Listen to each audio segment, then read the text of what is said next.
Selamat pagi, salam damai sejahtera buat kita semua. Amin.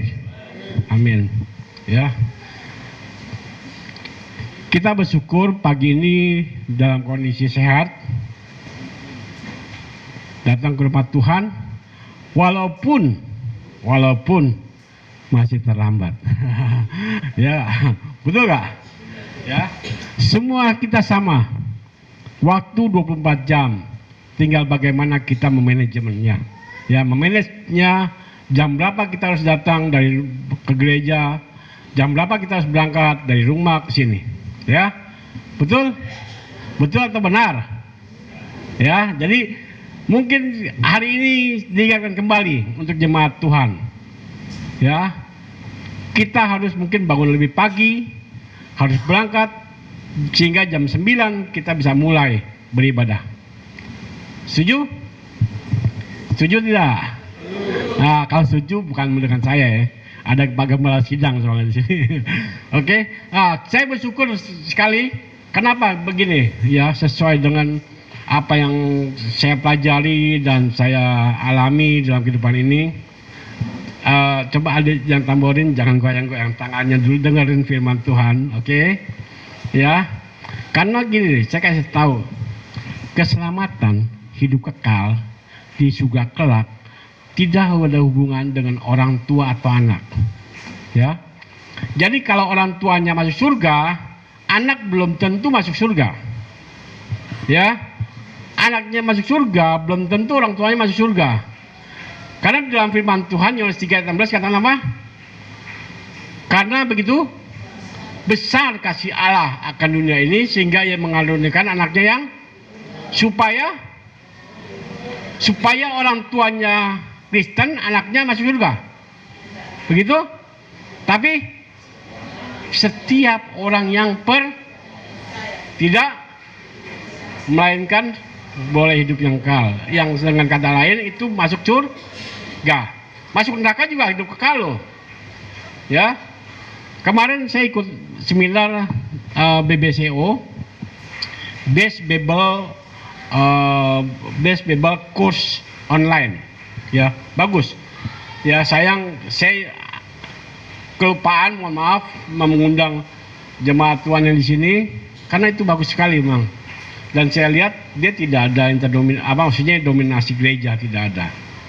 Dia menceritakan bagaimana kita sebagai orang yang percaya harus menjadi man of God. Menjadi serupa gambaran dengan Allah. Karena kita tahu di dalam Kejadian Allah menciptakan manusia sebagai apa? Peta dan teladan Allah, ya. Nah, kita sebagai manusia pada umumnya itu berbeda, betul? Betul nggak? Ada yang dari ayam maru, ada yang dari mana lagi? Kalau saya dari Jakarta, ya, istri saya dari Cirebon. Ya, terus ada yang dari mana lagi? Ada yang dari Timur, ada yang dari Ambon, betul nggak? Itu berbeda, semua berbeda. Tetapi ada satu yang sama. Konteksnya, konteks itu adalah latar belakang, ya, itu sama. Apa? Konteksnya apa? Konteksnya itu sebelumnya kita adalah orang yang berdosa. Ya. Nah, pada beberapa bulan yang lalu sebelum saya kembali ke GKI, saya pernah tanya begini ke jemaat Tuhan juga. Kita sama-sama jemaat Tuhan nih. Saya tanya begini ke jemaat. Bapak atau ibu atau saudara, baik yang muda maupun yang tua, saya tanya gini. Dan juga kembali lagi ke kita pertanyaan ini. Apakah setiap minggu, ya, setiap minggu kita mendengar firman Tuhan dan mengerti? Kembali saat ini sekarang saya tanya, siapapun yang khotbah, kemarin kan yang khotbah siapa? Minggu lalu yang khotbah siapa? Bu Yulin. Betul loh? Ingat atau lupa? 2 minggu lalu siapa khotbah? Siapa? ketahuan ini, nggak yakin. Bagaimana masuk surga? Kalau begitu ya nggak yakin. 2 minggu lalu siapa yang khotbah? Siapa? Bapak Gembala. Betul. Kenapa mesti takut sih? Nah inilah sebagai orang Kristen ya, kita kadang-kadang takut menyatakan kebenaran. Betul nggak? Kita kadang-kadang takut mengakui bahwa Tuhan Yesus adalah Tuhan dan Juru Selamat. Betul nggak? Itu 2 minggu lalu udah tahu jelas itu Bapak Gembala yang khotbah. Betul nggak? Karena mesti takut diam-diam. Nggak bisa, jangan. Ya, memang kalau khotbah sekarang saat ini kita hanya satu arah. Betul nggak? Dari mimbar ke jemaat. Jemaat nggak bisa bicara, hanya mendengar dan mengerti dan memahami. Tapi pergunakanlah waktu-waktu ibadah selanjutnya seperti ibadah keluarga, ibadah PW, ibadah apa lagi di sini? PKB kalau ada toh. Itu tanyalah untuk berdiskusi. Pemahaman Alkitab itu penting. Karena apa? Jangan kita hanya terima aja, asal menerima orang bilang. Jangan. Tanya dengan Pak Gembala. Tanya dengan yang memimpin. Bagaimana ini? Apa maksudnya firman Tuhan hari Minggu kemarin? Betul gak? Karena terus terang aja saya kasih tahu, ya, dalam ilmu berkhotbah itu pun ada macam-macam. Ada yang khotbahnya topikal, ada yang exegese, ada membedah ya, firman Tuhan, artinya apa? Itu penting. Sehingga apa? Apa yang diharapkan dari Tuhan Yesus? Apa yang diharapkan oleh Gembala Sidang? Tahu apa yang diharapkan? Kita bertumbuh secara rohani. Ya, Bapak Ibu, kalau kita lihat kita punya anak, ya, seperti ibu kita nih punya anak kecil ya satu. Kita lihat dia masih kecil. Tapi kira-kira 2-3 tahun lagi besar gak anak itu? Besar gak? Kita pun sama. Kita yang udah usia segini, makin lama makin apa? Makin bertumbuh toh. Orang bilang makin bertumbuh. Kayak sekarang kayak misalkan kita nih yang udah usia, yang umur 40-50 tahun, makin bertumbuh gak? Makin bertumbuh menjadi tua. Betul. Nah, kembali lagi ke firman Tuhan yang akan kita bahas. Tema pada pagi ini, ya, yang saya ambil itu bagaimana orang berubah. Kembali lagi saya katakan bahwa setiap orang, semua manusia pasti berubah. Berubahnya karena mana? Bisa positif, bisa negatif. Mohon maaf yang di depan boleh tolongkah jangan keluar-keluar. Bisa coba fokus deh, ya. Fokus deh. Ya, karena saya kasih tahu bukan hanya Gembala Sidang ini, tapi ini adalah Tuhan pakai untuk menyampaikan firman Tuhan. Ya. Tolong ingatkan ke saudara kita yang lain, tolong. Pengkhotbah tidak mau dihormati, tapi kita menghormati siapa? Tuhan. Ya. Kita jangan mau kalah dengan saudara kita. Dia diam, ya. Dia bisa menggerakkan sujud segala macam. Tapi kita cuma duduk seberapa lama pun kita nggak tahan, ya. Saya juga pernah seperti itu. Tapi sekarang saya sudah mulai mengerti dan memahami bahwa saya pada saat khotbah tidak akan keluar. Sebelum kita ibadah untuk WC dulu. Setelah di dalam ibadah firman Tuhan, kita duduk dengan tenang. Kita dengar suara Tuhan melalui pengkhotbah. Amin. Ya, setuju ya. Oke, kita akan buka firman Tuhan di dalam kitab Efesus, surat Efesus pasal 2. Kita akan membaca ayat 1 sampai 7. Ya. Saya akan bacakan dan jemaat Tuhan menyimak di Alkitab masing-masing. Temanya di sini dari LAI menuliskan dikatakan gini, semua adalah kasih karunia. Bahasa Inggrisnya by grace through faith, ya. Ayat 1, kamu dahulu sudah mati karena pelanggaran-pelanggaran dan dosa-dosamu. Kamu hidup di dalamnya karena kamu mengikuti jalan dunia ini, karena kamu mentaati penguasa kerajaan angkasa, yaitu roh yang sekarang sedang bekerja di antara orang-orang durhaka. Sebenarnya dahulu kami semua juga terhitung di antara mereka. Ketika kami hidup di dalam hawa nafsu daging dan menuruti kehendak daging dan pikiran kami yang jahat, pada dasarnya kami adalah orang-orang yang harus dimurkai sama seperti mereka yang lain. Tetapi Allah yang kasih dengan rahmat, oleh karena kasih-Nya yang besar yang dilimpahkannya kepada kita, telah menghidupkan kita bersama-sama dengan Kristus. Sekalipun kita telah mati oleh kesalahan kita, oleh kasih karunia kamu diselamatkan. Dan di dalam Kristus Yesus, Ia telah membangkitkan kita juga, memberikan tempat bersama-sama dengan Dia di surga, supaya pada masa yang akan datang Ia menunjukkan kepada kita kekayaan kasih karunia-Nya yang melimpah-limpah sesuai kebaikannya terhadap kita dalam Kristus Yesus. Amin. Kita cukup sampai ayat 1 sampai 7. Ayat 8 dan 9 sampai 10 saya rasa mungkin jemaat Tuhan lupa. 2 minggu lalu Bapak Gembala Sidang kita membahas itu sedikit. Betul gak? Hah? Betul gak? Walaupun tidak sekupas sedalam itu, tapi beliau menyinggung. Ya, dikatakan sebab kasih karunia kamu diselamatkan oleh iman. Ya, itu bukan hasil usahamu, tapi pemberian Allah. Itu bukan hasil pekerjaanmu, jangan ada orang yang memegahkan diri, karena kita ini buatan Allah, diciptakan dalam Kristus Yesus untuk melakukan pekerjaan baik yang dipersiapkan Allah sebelumnya Ia mau supaya kita hidup di dalamnya. Nah, pagi ini kita akan mengupas dan mempelajari ayat 1 sampai 7 saja. Dan dari ayat 1 sampai 7 saya bagi dua. Ayat 1 sampai 3 dan ayat 4 sampai 7. Ya. Yang tadi saya bilang semua orang konteksnya berbeda. Ya. Semua orang konteksnya berbeda. Konteks itu latar belakang, ya, situasi kita di belakang beda.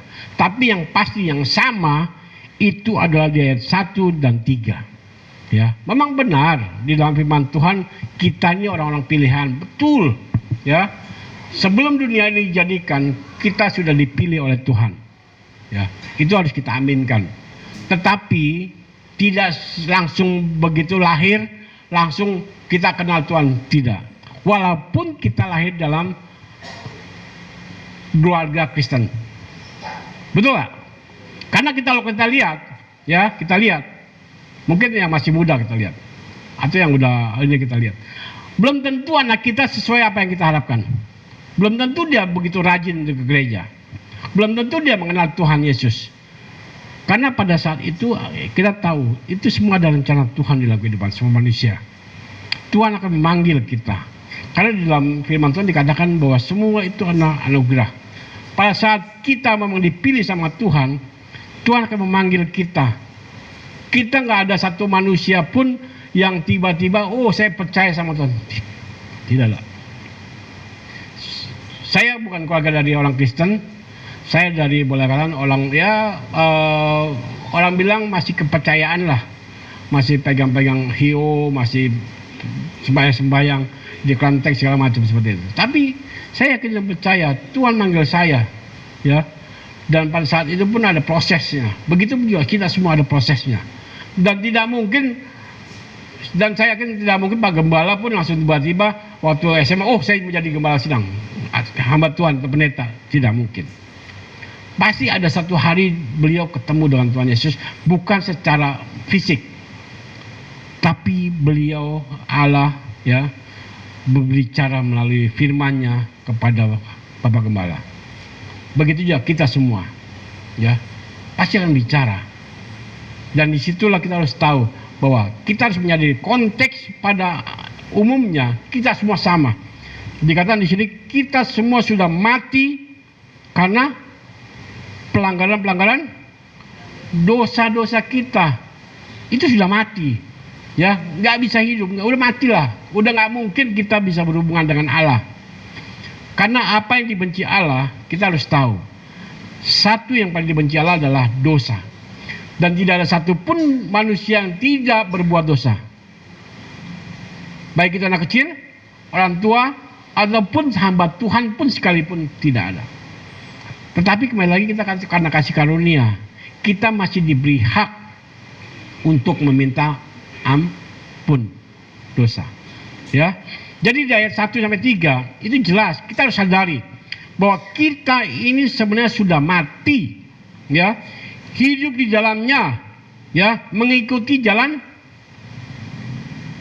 Mungkin bapak-bapak, ibu, ya, jemaat Tuhan yang punya anak, saya tanya deh, apakah bapak ibu mengajari anak untuk berbohong?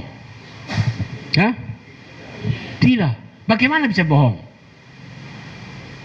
Mungkin kalau kita dibohongin kita merasa kecewa, betul gak? Ini anak kurang ngajar ini, betul gak? Dan untuk yang muda, adik-adik, ya, sebagai hamba Tuhan tanya, apakah kamu diajarin di sekolah untuk berbohong, untuk nyontek, untuk tipu orang tua? Hah? Betul gak? Tidak ada satu orang tua pun yang mengajar untuk berbohong, ya. Dan biasanya orang tua itu kalau mengajar berbohong itu secara nggak sadar. Begini caranya. Kita tahu tuh koperasi tuh nagih, kita pinjam duit nagih, pas ditagih utang, terus mamanya bilang, nah nanti kalau dari koperasi datang bilang bapak mama nggak ada ya. Betul gak? Secara nggak sadar kita mengajar anak itu untuk berbuat dosa, ya. Dosa siapa kok gitu? Dosanya 2 kali lipat loh. Saya tahu udah berbohong pada koperasi akibat dosa dia, dan udah gitu mengajari siapa? Anaknya lagi berbuat dosa lagi. Ingat dalam firman Tuhan, ya, kalau ada orang yang menyesatkan anak kecil, mengajarkan anak kecil, apa lebih baik diapain? Lebih baik diikatkan apa? Leher dikasih tali, lalu dengan batu kilangan, lalu kemana? Lempar ke laut. Bagaimana begitu? Hah? Kalau kita bilang itu diterapkan dalam kehidupan kita, saya yakin banyak orang tua yang mati. Betul gak? Banyak yang nggak mau jadi guru, ya. Benar, saya kasih tahu seperti itu. Tapi semua karena kasih karunia Allah. Makanya sejak saat ini mendengar firman Tuhan, stop. Saya bilang stop, belajar untuk mengontrol, menguasai diri. Sadarlah bahwa kita ini dulu orang berdosa, hidup di dalam apa? Dalam kecemaran, mentaati siapa? Penguasa kerajaan-kerajaan angkasa, yaitu siapa? Iblis. Ya, jangan bilang, Bapak Ibu jemaat Tuhan, baik yang tua maupun yang muda, jangan bilang tidak ada iblis di rumah Tuhan, di gereja ini. Ya, saya kasih tahu, di sebelah kiri kanan Bapak tuh mungkin ada iblis yang membisikkan pikiran kita, membisikkan konsentrasi kita, supaya kita nggak mendengarkan firman. Biarpun ditekang-tekang kok, dalam nama Yesus pergi, nggak mungkin pergi. Karena kita ini manusia, ciptaan Allah, diberi kebebasan free will, dan kita yang harusnya mengontrol diri. Iblis cuma menawarkan. Saya kasih tahu, ya, di sini dikatakan seperti ini, ya, dikatakan ayat 3. Ya, sebenarnya dahulu kami semua juga terhitung di antara mereka. Itu Paulus katakan seperti itu. Ketika kami hidup di dalam, hidup di dalam hawa nafsu, itu di dalam diri kita, itu kita yang menurunin, apa maksudnya menjalankan.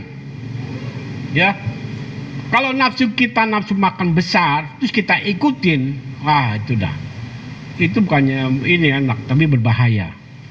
Ya, seperti itu. Ya, jadi tergantung kita. Iblis waktu zaman Adam dan Hawa, coba kita baca di Perjanjian. Saya pernah baca kitab Perjanjian.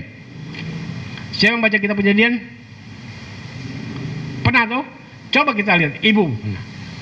Waktu iblis bilang ke Hawa, dia katakan apa? Bukankah, ya, bukannya nawarin, ini makanan enak nih, ini buah enak. Tidak.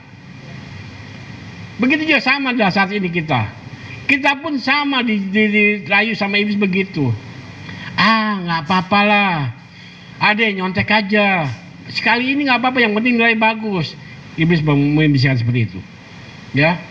Atau bisikan ke kita orang tua, tidak apa-apa, pinjam aja koperasi uang. Ya, toh kamu lagi kejepit kok. Padahal kebutuhannya bisa ditunda, bisa ditahan, betul lah. Tapi apa? Tergantung kita tuh. Kita mau tolak atau tidak, ya. Tapi kita mengikuti hawa nafsu. Akhirnya udah, ayo pinjam 500.000, 1 juta, tantangan cepat, nggak memikirkan ke depannya, betul nggak? Setelah udah terjadi masalah, baru teriak pada Tuhan, saya bermasalah. Yang bikin masalah siapa? Yang bikin masalah siapa? Diri sendiri. Makanya sadarlah, ayat 1 dan 3 itu pahami. Dulu kita seperti itu, ya. Dulu seperti itu, ya. Dan katakan Paulus katakan apa? Pada dasarnya kami, ya, kita semua adalah orang-orang yang harus dimurkai, dihukum sama Tuhan. Ya. Saya lagi membaca kitab Tawarikh, ya. Di kitab Tawarikh pernah baca? Di situ lihat raja-raja Israel. Ada yang taat sama Tuhan, ada yang tidak taat, dia menyembah berhala. Tuhan udah bilang tidak taat, hukum. Bahkan Israel udah hampir mau dibuang, mau dibinasakan, betul gak? Ya, kalau yang baca, ya. Tapi ada juga raja yang benar-benar taat sama Tuhan. Bahkan taat itu sampai-sampai dia juga terpleset, sombong, ya, merasa hebat. Ya, itu akan bahas nanti di kayak ayat 8, 9, 10 itu jadi seperti itu, ya. Jadi inilah yang harus kita pahami. Kita semua adalah orang berdosa yang patut dimurkai. Nah, status kita sama, betul? Nah, kalau kita sudah sadar, saat ini kan sudah berbeda. Ayat 1 sampai 3 dan ayat 4 sampai 7 ada satu kata yang menghubungkannya. Ya, Bapak Ibu lihat gak? Saya ajar Bapak Ibu kritis sedikit lah. Ya, kritis sedikit dalam baca Alkitab. Kata apa itu? Ayat 1 dan 3 sampai 3, ayat 4 sampai 7 ada satu kata yang menyambungkan, yang menghubungkan antara kita sebagai orang berdosa, ya, dengan karunia Allah. Kata apa? Kata apa? Satu kata aja. Kata loh, bukan kalimat. Satu kata. Hah? Tetapi itu penting, ya. Yang membedakan kita orang berdosa, kita harus dihukum, ya. Saya kasih tahu, bukan hanya pada saat zaman Paulus, di mana Paulus menulis surat ini pada tahun 60-an, pada saat dia di penjara di Roma. Bukan, tetapi saat ini pun sama dengan kita. Kita pun harus dimurkai oleh Tuhan. Kita nggak layak. Tadi kan ada lagunya tuh, ya, seperti itu. Jadi ya pahami. Tetapi, dengar, tetapi Allah yang kaya dengan rahmat oleh kasih karunia, tetapi Allah yang kaya dengan rahmat oleh karena kasihnya yang besar yang dilimpahkannya kepada kita. Itu yang menjadi perubahan buat kita, ya. Dan itu pun yang harus kita sampaikan kepada semua manusia di bumi ini yang ada di sekeliling kita, keluarga kita, ya. Bukan hanya di gereja, saya kasih tahu. Di rumah pun sama, anak pun juga kita harus tegur, ya. Kita ini semua orang berdosa, tetapi karena kasih karunia Allah yang begitu besar, ya, dilimpahkan kepada kita, memanggil kita. Tapi setelah itu kita harus sadar, jangan kembali lagi seperti seekor babi. Babi enak kalau dimakan, apalagi dibikin kecap, tuh nggak? Ya, dicari-cari, oh enak sekali, saya juga suka. Ya. Tetapi ingat, yang saya maksud adalah sifatnya. Babi, seekor babi kalau udah dibersihkan, dimandikan, pasti dari kemana lagi? Kelumpur, kubangan lagi, kotor lagi. Itu bikin kesal kita, betul gak? Seperti itu. Maksudnya kita nih sudah ditebus oleh Tuhan, jangan berbuat dosa lagi lah. Sadarlah, ya. Betul. Saya kasih tahu, Dan itu pun kejadian pun sama seperti diri saya. Saya juga akhirnya sadar, saya tidak boleh melakukan dosa lagi. Lalu kalau berdosa bagaimana? Ingat, kalau berdosa, ya kan ada dosa kecil, dosa besar, ada nggak? Ada tidak nih? Ini konsep jemaat ini saya pengen lihat. Ada nggak konsepnya saya kan dosa kecil, cuman begitu. Dosa besar nanti saya nggak membunuh itu. Ada nggak seperti itu? Hah? Tidak ada. Sekecil apapun dosa tidak masuk ke surga. Nah, bagaimana kita menyelesaikan dosa? Apakah ada di antara kita yang orang-orang udah percaya, yang udah ditebus sama Tuhan, tidak berbuat dosa? Ada nggak? Adakah di antara kita yang tidak berbuat dosa? Halo? Ada? Adik kecil yang masih muda, ada nggak kamu tidak berbuat dosa? Apalagi kita ingat ya, konteksnya kita bukan di PL ya. PL hanya belajar buat kita. Kita konteksnya di PB. PB itu saya kasih tahu tuh lebih berat. Ya. Hukum Taurat masih lebih enteng saya bilang. Jangan membunuh, jangan bersaksi dusta, jangan apa lagi berzina. Tapi di PB kemarin dibahas juga di Perjanjian Baru, jangankan membunuh, jangankan berzina secara hubungan badan. Saya kasih tahu, ya bapak-bapak laki-laki dan sekarang juga perempuan juga seperti itu. Bukan hubungan seks seperti yang dilakukan seperti selingkuh, tidak. Tapi sudah melihat, menginginkan, sudah berdosa. Ya, saya kasih tahu, laki-laki juga sama. Ingat ya, yang muda. Benar ini, saya kasih tahu, baca firman Tuhan.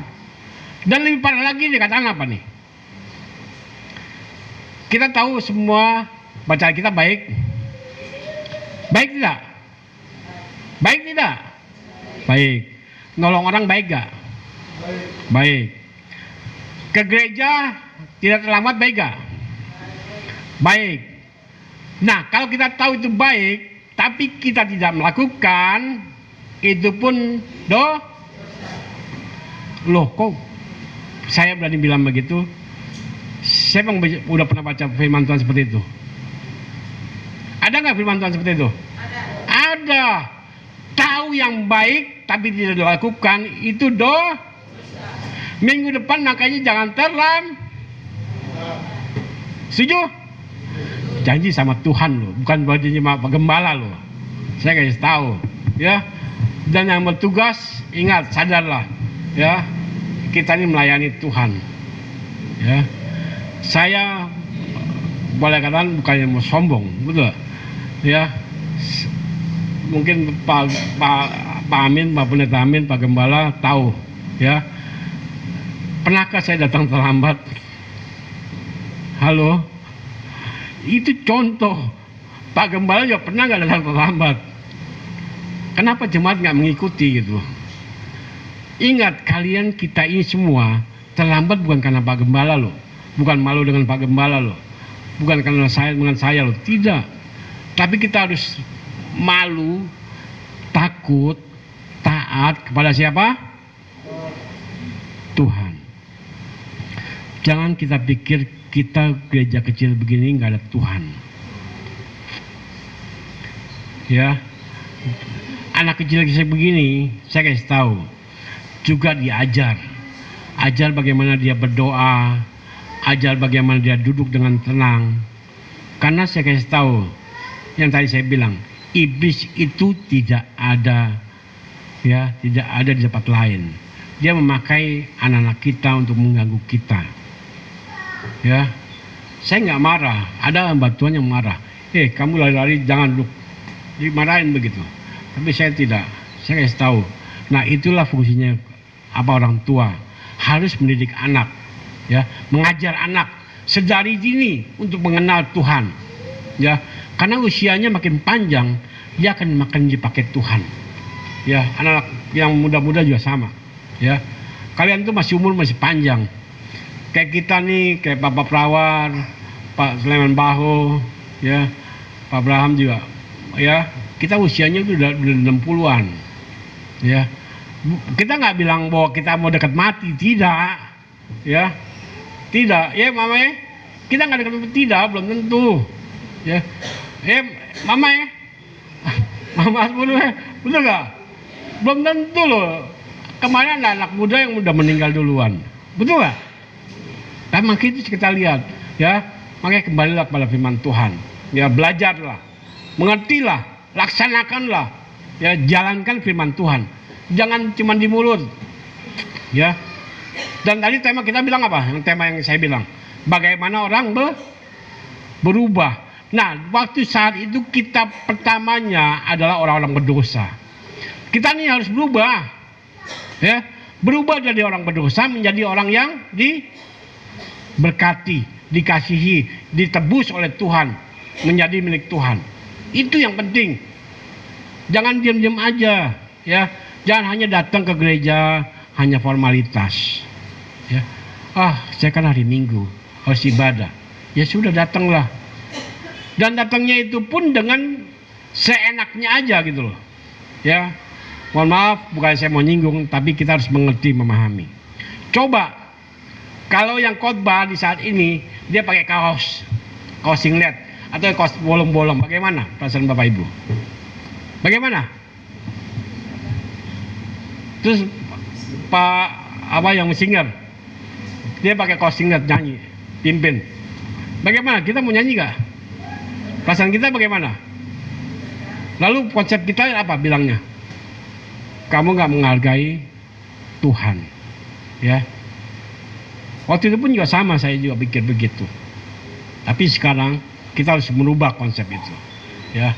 Kita punya sepatu bukan dipakai hanya untuk kuliah, bukan hanya untuk ke pasar atau ketemu siapa. Kita pakailah sepatu yang baik, ya. Walaupun sepatu nggak mahal, tapi kita ada setelnya rapi. Kita datang untuk siapa? Tuhan. Nah, konsep inilah kita harus mengerti bahwa pada saat itu kita orang berdosa, kita harus berubah. Karena tema kita adalah bagaimana orang berubah. Betul gak? Ya. Nah, di situ ayat 5-nya dikatakan lagi, telah menghidupkan kita bersama-sama siapa? Bersama-sama dengan Kristus. Ya, sekalipun kita telah mati oleh kesalahan-kesalahan kita, oleh kasih karunia kita diselamatkan. Bukan karena kita orang kaya, bukan karena kita orang tua kita orang Kristen, bukan orang tua kita pendeta, ya, bukan orang tua kita punya uang banyak, bukan hanya orang Israel, tidak. Tapi dikatakan bahwa kita diselamatkan oleh kasih karunia. Bersyukurlah, ya. Tuhan nggak memandang wajah kita. Tuhan nggak memandang status kita, Tuhan nggak memandang suku kita, ya.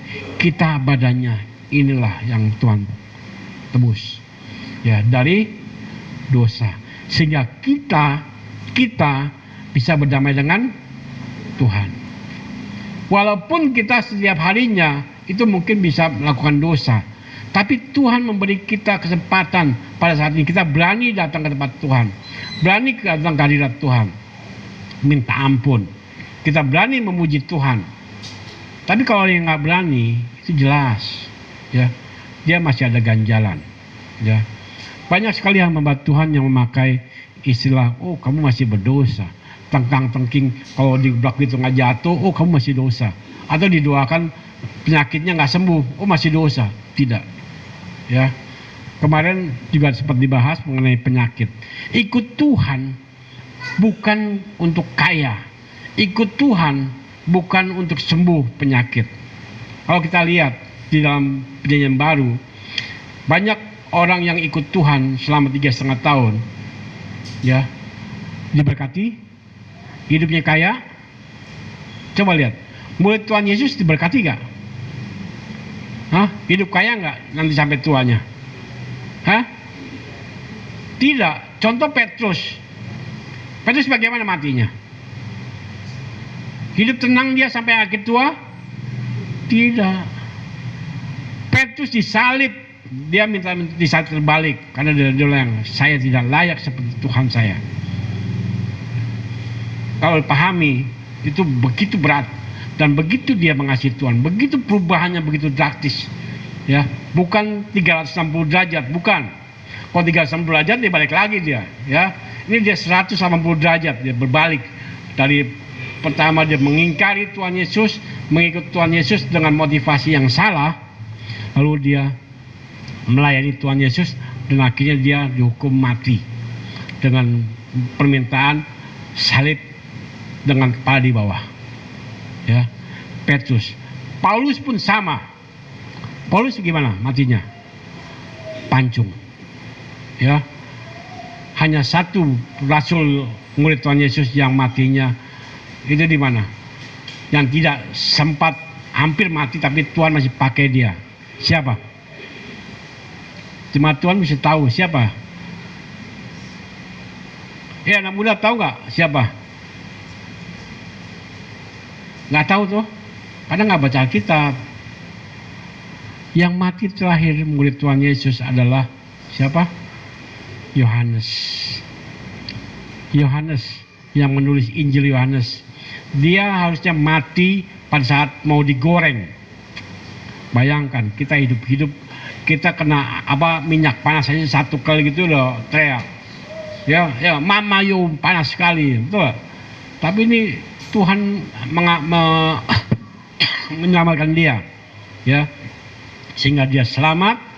Tapi akhirnya dia dibuang di pulau Patmos, dipakai Tuhan untuk menulis kitab terakhir dari Alkitab Perjanjian Baru apa? Wahyu. Itu pahami. Saya dulu juga nggak tahu, tapi namanya kita harus belajar, ya. Belajar itu nggak kenal waktu. Anak muda, anak kecil, dengar. Sedari segini pun kita harus belajar, baca buku, ya. Karena apa? Otak kita asah. Saya waktu itu dibilang udahlah cukuplah S1. Tidak, saya bilang saya mau belajar lagi, S2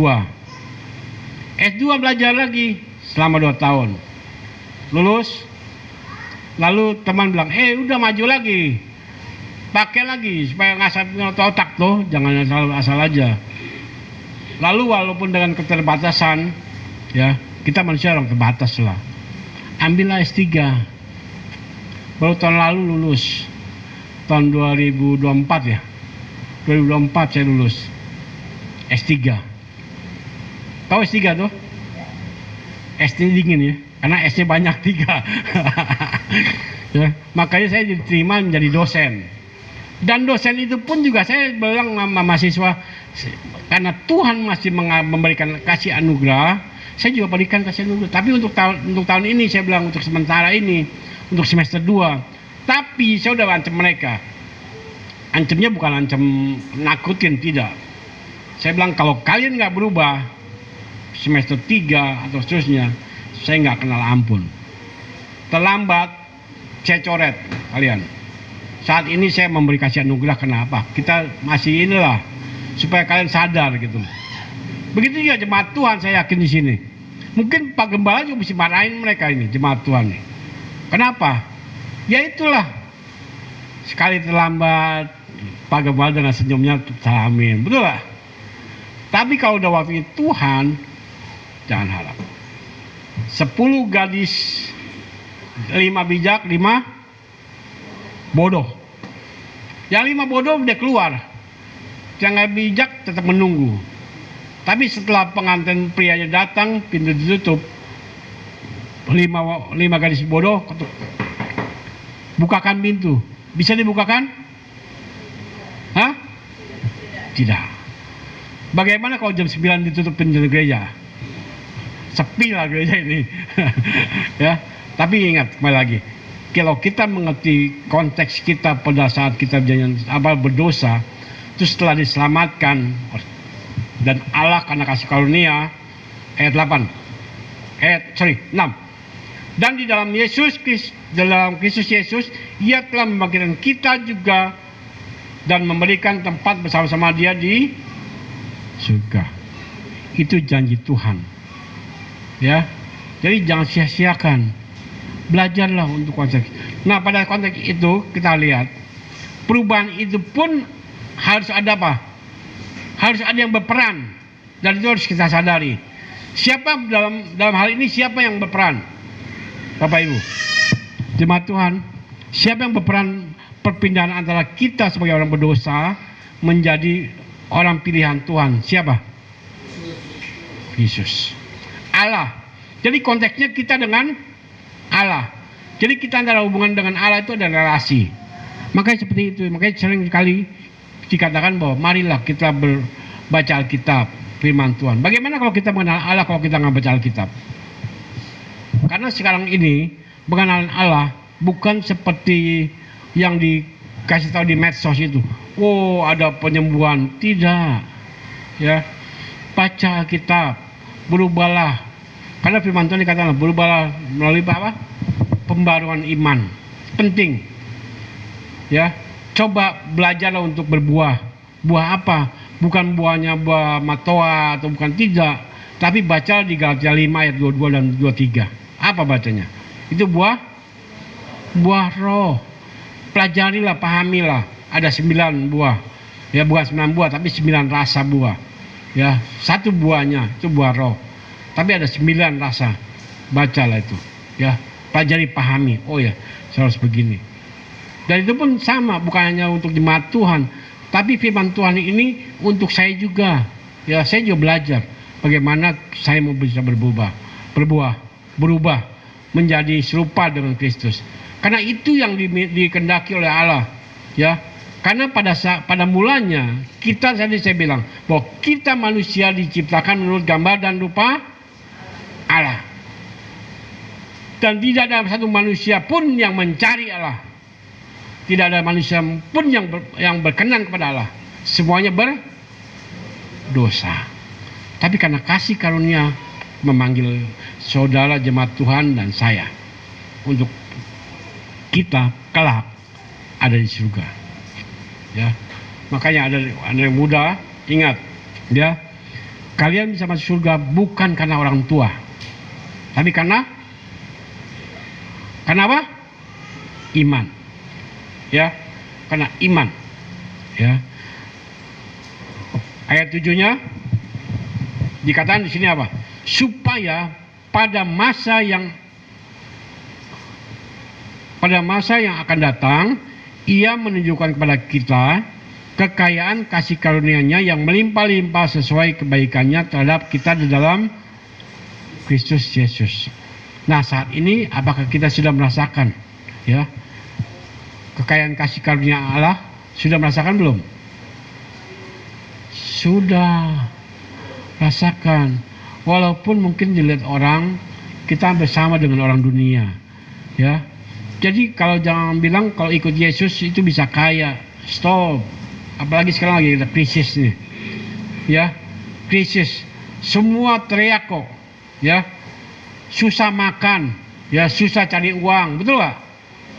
Betul, tetapi ingat, ada satu hal yang tidak bisa dibeli, yaitu apa? Damai sejahtera pada Tuhan. Damai sejahtera Tuhan itu yang menenangkan hati kita. Berimanlah pada Tuhan. Semua ada jalan kok pasti. Ya, itu pasti. Ya, jangan bikin nggak ada. Dan itu pun sudah saya nikmati dan saya alami. Percaya sama saya. Ya, jangan mengandalkan seseorang. Ya, di jalan PL juga saya bilang. Ada satu raja Israel mengharapkan negara lain, negara Mesir lah, ya, tetap nggak bisa. Kita pun juga sama, jangan mengharapkan. Dan saya yakin juga sama. Di gereja ini saya juga sering mendengar, ya, Bapak, kita yakinlah, kita di sini tidak ada apa, seorang dewan, betul nggak? Jemaat kita nggak ada dewan tuh, ada. Nah, tapi kita bisa jalan kok, kita tetap ada. Karena apa? Ada Tuhan. Ya. Jadi kembali lagi saya katakan bagaimana kita berubah. Silakan jemaat Tuhan. Mulailah dari hal-hal kecil. Ya, setia baca Alkitab, setia datang ke gereja jangan terlambat. Ya. Kalau terlambat, ingat jam berapa kita harus pergi. Majuin lagi. Kita biasanya jam setengah 10, setengah 9 gitu dari rumah ke sini. Padahal waktunya ke gereja itu memakan waktu 45 menit. Ya. Mundurin lagi lah, jam 8 lah kita pergi. Saya pernah bicara dengan Mama Asmuruf. Beliau ada di mana? Tinggal di mana? Hah? Jauh dekat sih? Hah? Jauh? Oh jauh. Berapa naik kali angkot? Hah? 2. Tapi beliau, siapa yang datang duluan? Saya lihat beliau juga sering tepat waktu juga. Dibanding dengan anak muda yang sering terlambat. Coba, kamu nggak malu dengan Mama Asmuruf? Malu gak? Malu harusnya. Ya, malu harusnya. Terus ada satu kali lagi saya bilang, ya, jadi harus kita ada koreksi diri, oke? Bukan hanya untuk jemaat Tuhan, untuk saya juga sama. Dan satu saya bilang, saya kasih tahu, kayak kemarin nih, ya buat kita nih semuanya orang udah percaya, terus suka berdoa begini, buat kita yang percaya kita berkata anak A, amin. Jangan bilang seperti itu. Kita di sini semua orang percaya bukan? Hah? Nggak usah. Kalau kita bilang begitu berarti kita semua ada yang nggak percaya. Yakinlah bahwa kita ini orang percaya. Kita orang tebus oleh Tuhan. Dan dalam Tuhan Yesus itu nggak milih-milih. Nggak milih-milih kita yang kaya kah, yang ganteng kah, yang pakai yang bagus kah. Tidak. Saya kasih tahu. Kita semua sudah ditebus oleh Tuhan Yesus. Ya. Amin. Jadi marilah kita berubah. Nah, kalau ditanya bagaimana kita berubah, dari pembaruan budi kita. Logika kita pakai. Saya harus berubah. Coba katakan sama-sama. Mari kita berubah serupa dengan Kristus. Ada lagunya tuh. Saya kadang-kadang susah nyanyi, saya juga susah nyanyi. Padahal saya ngajar di Victory musik gereja, nyanyi begini. Ya. Ku mau sepertimu Yesus. Bisa nyanyi gak? Disempurnakan selalu. Ingat disempurnakan. Dalam genap jalanku memuliakan namamu. Bisa? Awalnya apa? Bagaikan bejana siap dibentuk. Inilah hidupku di tanganmu. Harapan kuasa rohmu ku dibaharui selalu. Jadikan ku Allah untuklah hidupku di tanganmu. Bentuklah seluruh aku, pakailah sesuai rencanamu.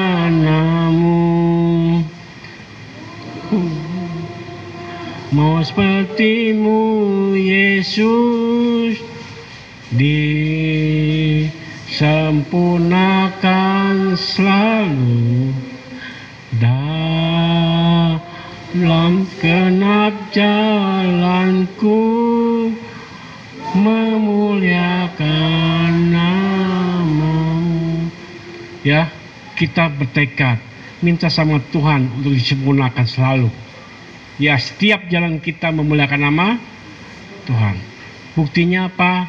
Kita lihatlah dalam hidup kita. Saya mau jemaat bertumbuh, berubahlah. Ya, dari konsep yang salah, mari kita konsep yang benar. Ya, mari kita memuliakan nama Tuhan, serupa dengan Tuhan. Amin. Ya, nanti kalau misalnya nggak memahami, kurang memahami, tanyalah kepada gembala sidang atau kepada yang menyampaikan firman Tuhan. Ya, saya senang untuk kita berdiskusi. Kenapa? Kalau kita nggak baca, terus kita nggak memahami, sia-sialah, ya. Tapi saya yakin dan percaya, firman Tuhan nggak akan lalu seperti angin, ya. Dia pasti akan bertumbuh di dalam hati kita masing-masing. Dan kita sebagai jemaat Tuhan yang telah mendengarkan firman Tuhan, pakailah logika kita, pakailah iman kita. Karena iman Kristen bukan hanya yang simsalabim, yang hanya tutup mata jadi, tidak. Bukan seperti itu. Ya. Baik, semua itu hanya pilihan Bapak Ibu jemaat Tuhan. Untuk mengakhiri firman Tuhan pada pagi ini, ya, saya minta kita komitmen semua. Dan untuk mengakhiri, saya mengundang Bapak Gembala Sidang untuk dalam doa. Boleh Bapak?